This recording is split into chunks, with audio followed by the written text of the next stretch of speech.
Mas vamos lá. A minha apresentação de hoje é parte da minha pesquisa de mestrado. Pode mudar. E nela eu proponho desenvolver diretrizes para o desenvolvimento da modelagem do vestuário em malha. E o Richardson, que é um dos autores que eu vou discutir hoje, é um dos autores que eu encontrei que desenvolve um método de modelagem para peças em malha. E hoje eu vou apresentar uma análise bem breve, uma discussão também, porque a modelagem em malha ela é uma área que tem muitos aspectos que têm que ser discutidos, e hoje eu vou só apresentar uma pequena partezinha do que eu já observei até agora no meu estudo. Pode passar.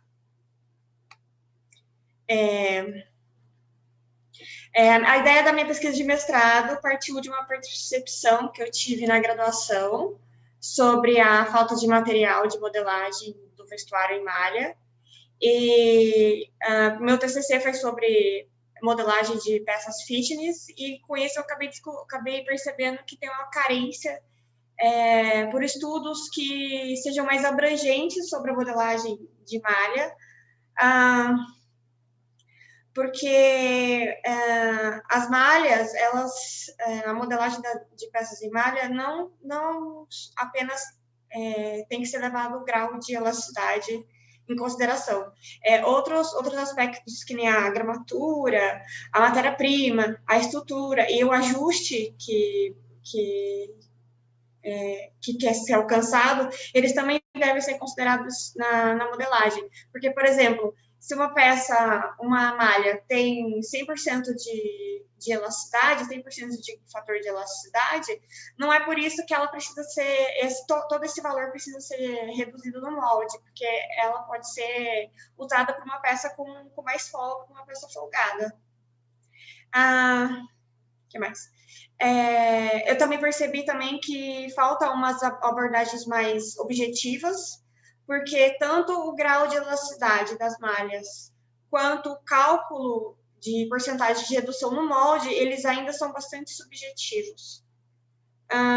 E outra coisa que é importante é que as pesquisas relacionadas à modelagem de peças em malha não são em grande proporção como são as pesquisas de modelagem em tecidos planos.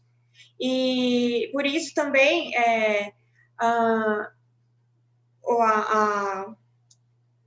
os moldes de tecidos planos, eles não têm como ser utilizados para as malhas com eficácia, não vai alcançar um ajuste de qualidade utilizando um bloco básico, por exemplo, de tecido plano. Porque a geometria reduzida do molde de tecido plano, ele não pode ser que não dê o ajuste desejado para a peça. Pode passar.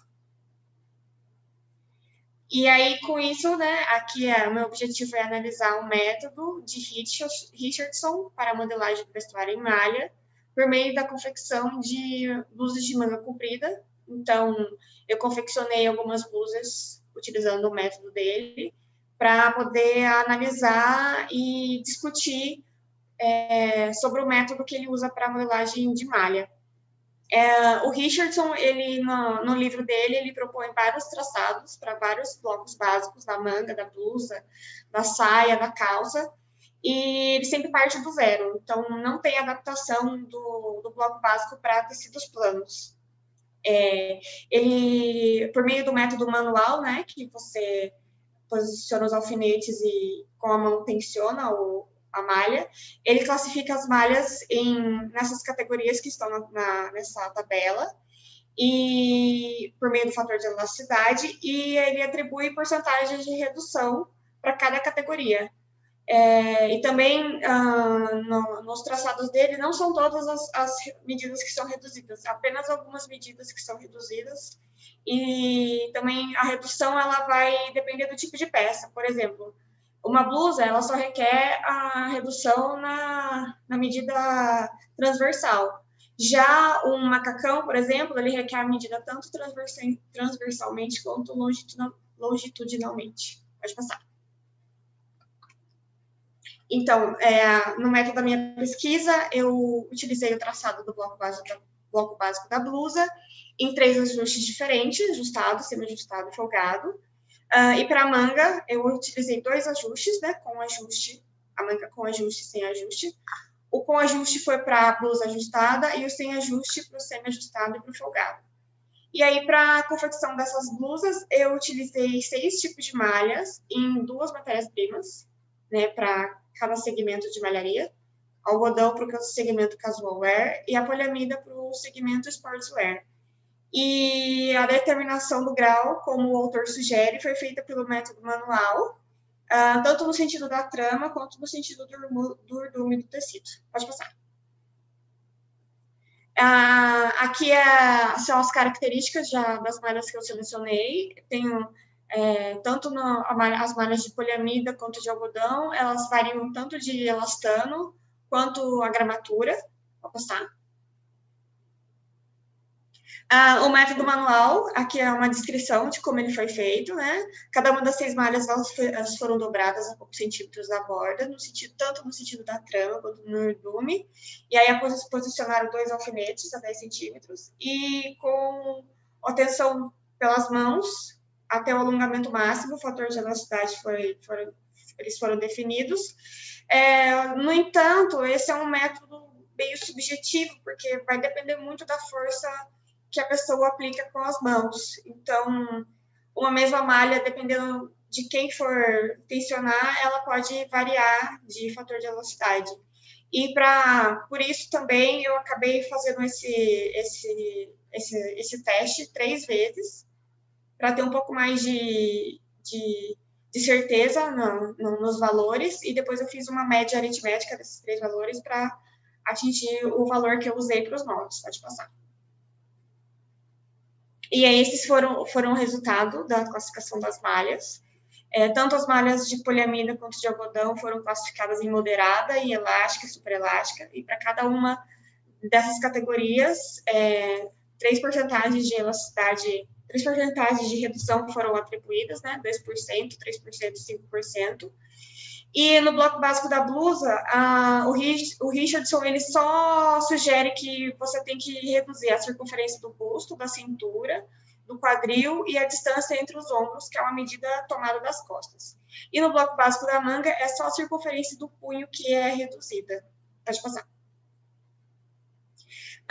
E aí, para eu avaliar essas peças e comparar elas, eu utilizei alguns critérios de avaliação, que foi a análise das características da malha, a avaliação do posicionamento das costuras, a avaliação do posicionamento dos pontos de referência do corpo, a avaliação da quantidade e da direção de elasticidade da malha, porque a direção também em que a malha ela tem mais elasticidade também vai influenciar, porque algumas malhas têm mais elasticidade no sentido da trama, outras malhas têm mais elasticidade no sentido do urdume, então isso também tem que ser levado em consideração. E também eu observei se há o alongamento excessivo ou se tem rugas inaceitáveis. Pode passar. Julia, 5 minutos. Ok. Esses foram os moldes, né? As linhas coloridas indicam os ajustes. Eles foram vetorizados, aí eu coloquei para entender bem como eles ficaram. E aí, como os valores de porcentagem são bem próximos, né, 2, 3 e 5%, a diferença entre os moldes não foi tão grande.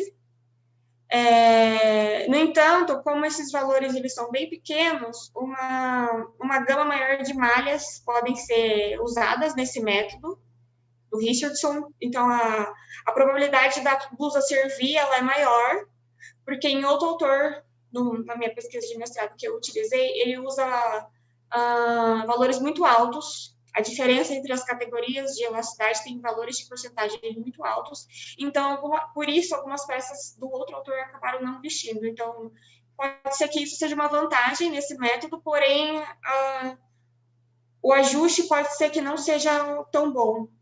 Pode ser que tenha que ter algumas modificações para atingir o ajuste desejado. Pode passar. No bloco básico da manga, também os valores são próximos, né? 2, 3, 5%. Então, a redução do punho também foi bem próxima. Como o valor do punho era 14 centímetros, então a redução foi bem pequenininha, não tendo muita diferença entre as categorias de elasticidade. Porém, a maior diferença ficou no ajuste, né? Porque a manga ajustada, a curva da manga ela é mais acentuada, e na manga sem ajuste, ela é uma curva mais reta. Então, a maior diferença ficou dentro das próprias categorias de elasticidade no ajuste das mangas. Pode passar. E esses foram os resultados. Aí na primeira linha tem as blusas ajustadas de cada uma das malhas sem elastano, né? Nas figuras, as blusas ajustadas foram feitas no mesmo molde, as semi-ajustadas no mesmo molde, as folgadas também no mesmo molde. Pode passar. Esses foram os resultados das malhas com média elasticidade. Também a mesma coisa. Foram os mesmos moldes para as blusas ajustadas, semi-ajustadas e folgadas. Pode passar. E também para as malhas de alto grau de elasticidade, a mesma coisa. Pode passar. E aqui algumas discussões que eu observei nos resultados das peças confeccionadas. Em todas as blusas, deu para perceber que tinha um excesso de tecido entre a cabeça da manga e a linha do cotovelo. Então, na verdade, pode ser um problema no próprio traçado do autor.